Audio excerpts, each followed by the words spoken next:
Hi, I'm Tim. Welcome and thanks for logging on. If you love this watch, email me, tmosso@thewatchbox.com. It's in the description below. It is your purchase and pricing email question line for buying this or any watch you see on any of our platforms. Email tmosso@thewatchbox.com for pricing. Today's watch was part of a trilogy launched in 2010. That was the Hommage à Effet Lange collection of 3 watches, each in Lange's unique Honeygold. This is the Lange 1 Tourbillon Honeygold Hommage à Effet Lange. It is a 150-piece limited edition from 2010. This example sold in 2013. It is standard sized by Lange 1 standards, being 38.5 millimeters in diameter in Honeygold, 10.2 millimeters thick from lug tip to lug tip. It is 47.2 millimeters and it has a 20 millimeter spacing between the lugs. Honeygold is a combination of yellow gold and rose gold that has a pale look, almost like the straw gold used on the Journe Society chronometer. It's also more scratch resistant than standard 18 karat gold, though it remains 18 karat. The watch on my 16 centimeter circumference wrist is an outstanding fit. I could recommend this watch for a wrist as small as 13.5 centimeters circumference. You could see the clearance between the lugs and the edge of my wrist on both sides. You can see that the cuff shot reveals it'll slide easily underneath the cuff, and then once more down the barrel, you can see it's an excellent watch for a smaller wrist. Again, my wrist is 16 centimeters circumference. The strap is upscale. It's a large rectangular scale alligator leather, medium brown, folded edge, monotone stitch, a little bit of bolstering to give it volume, calfskin on the bottom. It is an Lange Söhne factory strap, brand new, no crimping, no gouging. Notably, the pin buckle is also made of Honeygold. Faceted externally, Lange branded. If you've seen my Lange reviews before, you'll note that it features an elevated bridge so that the strap will fit inside the buckle rather than stacking up underneath it. Now, what's unusual here is that it doesn't actually have the retaining bar featured on conventional Lange pin buckles, so this is a bit of an aberration created in a unique metal and also with a bit of a unique architecture, as the retaining bar inside the buckle is not present on the Honeygold pin buckle.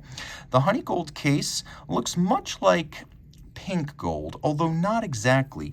It has the look almost of a vintage 7, 9, or 14 karat gold. And in Lange fashion, the lugs are stepped out from the case band with notches between the two structures. Satination in the mid case to differentiate it from the bezel and the case back. We have a Lange branded crown, a Lange Söhne, and the bezel has a little vertical face and then a shallow domed profile, leading to an exceptional dial. What's exceptional? Well, let's start with the basics. The dial base is a solid disc of solid gold. That's right, the dial's made of gold. It's then cut on a rose lathe to create this distinctive rosette guilloche pattern. It is silvered to create the silver-white aesthetic. The indices, numerals, hands, date frame, even the cock for the tourbillon made of Honeygold, so they match the tone of the case. You'll also appreciate that the discs for the panorama datum in sapphire are visible just over the tourbillon structure. They're made of sapphire here so that you can see the structure underneath, and the design of the tourbillon is a throwback to the way tourbillon regulators were made in the 1920s in Saxon horlogerie watchmaking. You'll even appreciate that the capstone to the tourbillon is a brilliant cut diamond, not a synthetic ruby. The tourbillon, as you can see, features a distinctive shape inspired by history. There is snailing at center. The outer portions of the tourbillon cage have been beveled and black polished on their steel tops. All screw heads are black polished with chamfered slots in circumference, and that is true on both sides of the watch. You can also see we have both black polished screws and fired blue screws. More on the dial side, you can see that the cock for the tourbillon has been evacuated and then internally beveled, and you can see that the 3 locating pegs used to locate the cock on the base plate, they have been mirror polished on their top, the apogee of elegance. And of course, we have a rare feature on a tourbillon regulator, hacking or stop seconds. There is a seconds subdial that's geared to the tourbillon, and when I stop the tourbillon, I stop that subdial. So we have true hacking seconds. There is an overcoil hair hairspring, so in every position, this 1-minute tourbillon, which beats away at 21,600 vibrations per hour, will keep consistent time thanks to that overcoil hairspring shaped by hand. On the reverse side, you could see that there's engine turning on the 3/4 plate itself, which is extraordinary. And you'll also note that the access panel at the center, which is germane to Lange 1 architectures, it features a sunray guilloche on its surface, or a sunray stripe. Call them an alternative to conventional glasuta stripes, sunray stripes. We have freehand engraving on the base plate. That's not done with a lathe or a laser or a drill bit. That's done by hand, both the number and all of the text. Taking a quick look, you can see there's a vintage look on this watch as we have snailing across the surfaces rather than glasuta stripes. This is a vintage-inspired element that harks back to the 19th century, before stripes were a common decorative technique. We have golden cups, or chaton, holding the pivot jewels, twin mainspring barrels, manual wind, 72-hour power reserve, barrel arbors in those golden cups, noting that back in the era of historic pocket watch manufacture in East Germany, in general, precision chaton would be created, the jewels set in those, and then they would be fixed to bridges and plates using screws, because it was not possible to press the jewels precisely directly into the bridges.